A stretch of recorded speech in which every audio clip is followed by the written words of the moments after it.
বন্ধুরা দেখুন যতটা না তরকারিগুলো সুন্দর হয়েছে, এতটা স্বাদ হয়েছে, খুব সুস্বাদু হয়। আপনারা এইভাবে রান্না করবেন, দেখুন খুব স্বাদ হয়। আমি এইভাবে এখানে একটু করে সাজা দিছি দেখুন, কারণ আমি ভাতের সাথে আমরা একটু কাঁচা চামচা লেবু তো আমরা সবাই পছন্দ করি খাইতে। বন্ধুরা দেখুন,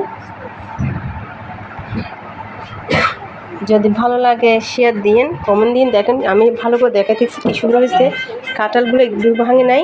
এভাবে আমি একদম বুটের ডাল দিই।